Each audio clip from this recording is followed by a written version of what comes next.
828 students infection ಮತ್ತು 47 students death ಆಗಿದೆ. ಇದಕ್ಕೆ ಕಾರಣ HIV. ಇದು ಎಲ್ಲಿ ಅಂತ ಕೇಳೋದಾದರೆ ನಮ್ಮ ದೇಶದ ತ್ರಿಪುರಾ ರಾಜ್ಯದಲ್ಲಿ. ತ್ರಿಪುರಾದಲ್ಲಿ 2010ರಲ್ಲಿ 0.05% ಇದ್ದಂತಹ ಹರಡುವಿಕೆ ಈಗ 0.37% ಆಗಿದೆ. ಇದು ನಮ್ಮ ದೇಶದಲ್ಲೇ ಅತಿ ಹೆಚ್ಚು. ಲಕ್ಷಕ್ಕೆ 0.32% ಇದ್ದಂತಹ ಒಂದು ಪರ್ಸೆಂಟೇಜು 1.08 ಆಗಿದೆ. ಮತ್ತು 2023-24ರ ಡಾಟಾ ತೆಗೆದರೆ ಅಲ್ಲಿ 1790 ಹೊಸ ಇನ್ಫೆಕ್ಟೆಡ್ ಪರ್ಸನ್ಗಳು ಸಿಗ್ತಾರೆ.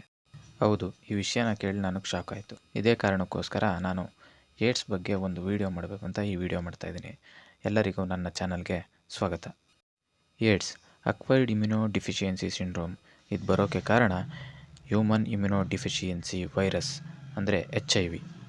ಮೊದಲನೇದಾಗಿ ಇದು ಹೇಗೆ ಹರಡುತ್ತೆ ಅಂತ ನೋಡೋಕೆ ಹೋದರೆ ಅನ್ಪ್ರೊಟೆಕ್ಟೆಡ್ ಸೆಕ್ಸಿಂದ, ಅಂದರೆ ಕಾಂಡಮ್ ಅಥವಾ PrEPಯನ್ನು ಬಳಸದೆ ಅನ್ಪ್ರೊಟೆಕ್ಟೆಡ್ ಸೆಕ್ಸಿಂದ ಈ ಒಂದು HIV ಹರಡುತ್ತೆ. ಸಾಮಾನ್ಯವಾಗಿ ಆಸ್ಪತ್ರೆಯಲ್ಲಿ ಯೂಸ್ ಮಾಡುವಂತಹ ನೀಡಲ್ ಮತ್ತು ಸಿರೆಂಜ್ ಅದನ್ನು HIV ಇನ್ಫೆಕ್ಟೆಡ್ ಪರ್ಸನ್ಗೆ ಯೂಸ್ ಮಾಡಿ ಮತ್ತು ನಾರ್ಮಲ್ ಜನರಿಗೆ ಯೂಸ್ ಮಾಡಿದರೆ ಅಲ್ಲಿ HIV ಹರಡುವಂಥ ಸಾಧ್ಯತೆ ಹೆಚ್ಚು. ಮತ್ತು ತಾಯಿಯಿಂದ ಮಗುವಿಗೆ ಒಂದು ಪ್ರೆಗ್ನೆನ್ಸಿ ಟೈಮಲ್ಲಿ ಆಗ್ಬೋದು ಅಥವಾ ಹುಟ್ಟೋ ಸಮಯದಲ್ಲಾಗ್ಬೋದು ಮತ್ತು ಎದೆ ಹಾಲನ್ನು ಕುಡಿಸೋ ಸಮಯದಲ್ಲಾದರೂ ಈ ಒಂದು HIV ತಾಯಿಯಿಂದ ಮಗುಗೆ ಬರುತ್ತೆ. ಆದರೆ ಇಲ್ಲಿ ತಾಯಿಗಿದ್ರೆ ಮಾತ್ರ ಮಗುಗೆ ಬರುತ್ತೆ.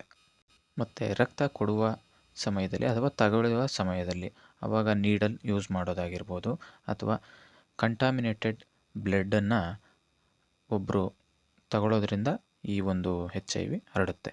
ಮತ್ತು ಕೆಲಸದ ಸಮಯದಲ್ಲಿ ಹೆಲ್ತ್ ವರ್ಕರ್ಸ್ಗೆ ಕೆಲಸ ಸಮಯದಲ್ಲಿ ಅವರು ಯೂಸ್ ಮಾಡ್ತವಂಥ ನೀಡಲ್ಲು ಮತ್ತು ಇನ್ಯಾವುದಾದ್ರೂ ಒಂದು ಇನ್ಸ್ಟ್ರೂಮೆಂಟ್ಗಳಿಂದ ಇನ್ಫೆಕ್ಟೆಡ್ ಪರ್ಸನ್ನಿಂದ ಇವ್ರಿಗೆ ಏನಾದರೂ ಟ್ರಾನ್ಸ್ಫರ್ ಆಗಬಹುದು.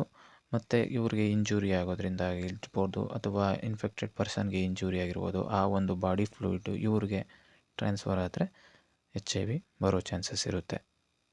ಟ್ಯಾಟೂ ಹಾಕಿಸಿಕೊಳ್ಳುವ ಸಮಯದಲ್ಲಿ, ಈ ಟ್ಯಾಟೂ ಹಾಕಿಸಿಕೊಳ್ಳುವ ಸಮಯದಲ್ಲಿ ಬೇರೆಯವರಿಗೆ ಯೂಸ್ ಮಾಡಿದಂತಹ ಒಂದು ನೀಡಲ್ ಮತ್ತು ಬೇರೆಯವರಿಗೆ ಯೂಸ್ ಮಾಡಿದಂಥ ಒಂದು ಇಂಕ್ ಏನಿರುತ್ತೆ ಅದನ್ನು ಬಳಸಿದಾಗ HIV ಬರುವಂಥ ಚಾನ್ಸಸ್ ಇರುತ್ತೆ.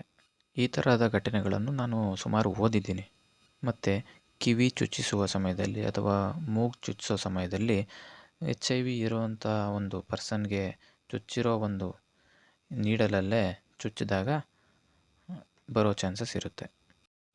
ನಿಮ್ಮ ಒಂದು ಸ್ವಂತ ವಸ್ತುಗಳು ಅಂದರೆ ಪರ್ಸ್ನಲ್ ಐಟಮ್ ಏನಿರುತ್ತೆ, ಅಂದರೆ ಅರ್ಥ ನೀವು ರೇಸರ್ಸ್ ಆಗಿರ್ಬೋದು, ಟೂತ್ ಬ್ರಷ್ ಆಗಿರ್ಬೋದು ಅಥವಾ ನೀವು ನೈಲ್ ಕ್ಲಿಪ್ಪರ್ಸ್ ಅಂದರೆ ನೈಲ್ ಕಟ್ಟರ್ಸ್ ಆಗಿರ್ಬೋದು, ಅದನ್ನು HIV ಇನ್ಫೆಕ್ಟೆಡ್ ಆಗಿರುವಂಥ ಪರ್ಸನ್ ಯೂಸ್ ಮಾಡೋವಂತಹ ಈ ಯಾವುದೇ ಒಂದು ಐಟಮ್ಗಳನ್ನ ನೀವು ಯೂಸ್ ಮಾಡಿದಾಗ ಏಡ್ಸ್ ಬರೋ ಚಾನ್ಸಸ್ ಇರುತ್ತೆ.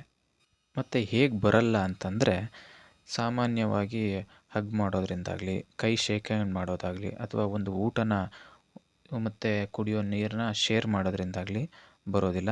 ಮತ್ತು ಗಾಳಿಯಿಂದ ಮತ್ತು ನೀರಿನಿಂದ ಬರೋದಿಲ್ಲ. ಮತ್ತು ಸೊಳ್ಳೆ ಕಚ್ಚೋದ್ರಿಂದ ಏಡ್ಸ್ ಬರೋದಿಲ್ಲ. ಮತ್ತು ಒಂದೇ ಟಾಯ್ಲೆಟು, ಪಬ್ಲಿಕ್ ಫೆಸಿಲಿಟೀಸ್ನೆಲ್ಲ ಯೂಸ್ ಮಾಡೋದ್ರಿಂದ HIV ಬರೋಲ್ಲ. ನಾನು ಯಾಕೆ ಏಡ್ಸ್ ಬಗ್ಗೆ ಒಂದು ವಿಡಿಯೋ ಮಾಡಬೇಕು ಅಂತ ಅಂದ್ಕೊಂಡ್ರೆ ಇದಕ್ಕೆ ಮೆಡಿಸಿನ್ ಅನ್ನೋದೇ ಇಲ್ಲ. ಒಂದು ಸರಿ ಏಡ್ಸ್ ಬಂತು ಅಂದರೆ ಸಾಯೋವರೆಗೂ ಇದ್ದೇ ಇರುತ್ತೆ. ಮತ್ತು ಇದಕ್ಕೆ ಏನು ಪರಿಹಾರ ಇಲ್ವಾ ಅಂತಂದರೆ ಎಲ್ಲ ಟೆಂಪರವರಿ ಪರಿಹಾರನೇ. ಅಂತಂದರೆ ಅದನ್ನು ಹ್ಯೂಮನ್ ಇಮ್ಯುನೋ ಡಿಫಿಷಿಯನ್ಸಿ ವೈರಸ್ ಏನಿರುತ್ತೆ ಅದನ್ನು ಸಪ್ರೆಸ್ ಮಾಡೋಕ್ಕೋಸ್ಕರ ART ಥೆರಪಿ ಅಂದರೆ ಆ್ಯಂಟಿ ರಿಟ್ರೋ ವೈರಲ್ ಥೆರಪಿ ಅಂತ ಮಾಡ್ತಾರೆ.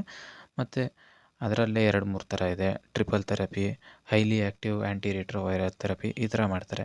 ಸರ್ ಇದಕ್ಕೆ ಮೆಡಿಸಿನ್ ಏನು ಕಂಡುಹಿಡ್ದಿಲ್ವ ಅಂತಂದರೆ ನಾನು ಈಗ ರೀಸೆಂಟಾಗಿ ಓದಿರೋ ಪ್ರಕಾರ ಸೌತ್ ಆಫ್ರಿಕಾದಲ್ಲಿ ಒಂದು ಮೆಡಿಸಿನ್ ಕಂಡುಹಿಡ್ದಿದ್ದಾರೆ. ಅದನ್ನು ವರ್ಷಕ್ಕೆ 2 ಬಾರಿ ಕೊಡ್ತಾರೆ. ಅದು ಇನ್ನೂ ಕ್ಲಿನಿಕಲ್ ಟ್ರಯಲಲ್ಲಿದೆ. ಇನ್ನೂ ಸಕ್ಸಸ್ ಆಗಿಲ್ಲ 100%. ಅದು ಸಕ್ಸಸ್ ಆದರೆ ಪ್ರಿವೆಂಟ್ ಮಾಡೋದಕ್ಕೆ ಮತ್ತು ಅಥವಾ ಏಡ್ಸ್ ಬಂದಿರೋರಿಗೆ ಸ್ಟಾರ್ಟಿಂಗ್ ಸ್ಟೇಜಲ್ಲೇ ಹೋಗೋದಕ್ಕೆ ಏನಾದ್ರು ಕೊಡ್ತಾರೆ ಹೆಂಗೋ ಅದ್ರ ಬಗ್ಗೆ ಅಷ್ಟು ವಿಚಾರ ಇನ್ನೂ ಗೊತ್ತಿಲ್ಲ. ಇನ್ನು ನಮ್ಮ ದೇಶದಲ್ಲಿ ಪರ್ಸೆಂಟೇಜ್ ವೈಸ್ ಹೋಗೋದಾದರೆ ಯಾವ ರಾಜ್ಯದಲ್ಲಿ ಹೆಚ್ಚಿಗೆ ಏಡ್ಸ್ ಇದೆ ಅನ್ನೋದನ್ನ ಇಲ್ಲೇ ನಾನೊಂದು ಚಾರ್ಟ್ ಕೊಟ್ಟಿದ್ದೀನಿ, ಇದರಲ್ಲಿ ನೋಡ್ಕೊಳ್ಳಿ. ಮತ್ತು ಇನ್ನು ನೀವು ಅತಿ ಹೆಚ್ಚು ಆ್ಯಕ್ಟಿವ್ ಪೇಷಂಟ್ಸು ಯಾವ ರಾಜ್ಯದಲ್ಲಿದ್ದಾರೆ ಅಂತಂದರೆ ಮೊದಲನೇದು ಬರೋದೇ ನಮ್ಮ ಪಕ್ಕದ ರಾಜ್ಯವಾದಂಥ ಆಂಧ್ರ ಪ್ರದೇಶ್ ಮತ್ತು ಮಹಾರಾಷ್ಟ್ರ, 3ನೇ ಪ್ಲೇಸಲ್ಲಿ ಕರ್ನಾಟಕ ಅಂದರೆ ನಾವಿದ್ದೀವಿ. ಇನ್ನು ನಮ್ಮ ರಾಜ್ಯದಲ್ಲಿ ಮೊದಲ ಜಿಲ್ಲೆ ಯಾವುದು ಈ HIV ಪೇಷಂಟ್ಸ್ ಜಾಸ್ತಿ ಇರೋದು ಅನ್ನೋದನ್ನ ಕಮೆಂಟ್ ಬಾಕ್ಸ್ನಲ್ಲಿ ಕಮೆಂಟ್ ಮಾಡಿ ತಿಳಿಸಿ. ಈ ವಿಷಯ ನಿಮ್ಗೆ ಇಷ್ಟ ಆಗಿದರೆ ಲೈಕ್ ಮಾಡಿ, ಮತ್ತು ಈ ಒಂದು ವಿಚಾರನ ನಿಮ್ಮ ಸ್ನೇಹಿತರಿಗೆ ಮತ್ತು ಮನೆಯವರಿಗೆ ಶೇರ್ ಮಾಡಿ. ನಿಮ್ಮ ಅನಿಸಿಕೆಗಳನ್ನ ಕಮೆಂಟ್ ಬಾಕ್ಸ್ನಲ್ಲಿ ತಿಳಿಸಿ. ನನ್ನ ಚಾನಲ್ಗೆ ಸಬ್ಸ್ಕ್ರೈಬ್ ಮಾಡೋದನ್ನ ಮರಿಬೇಡಿ. ಧನ್ಯವಾದಗಳು.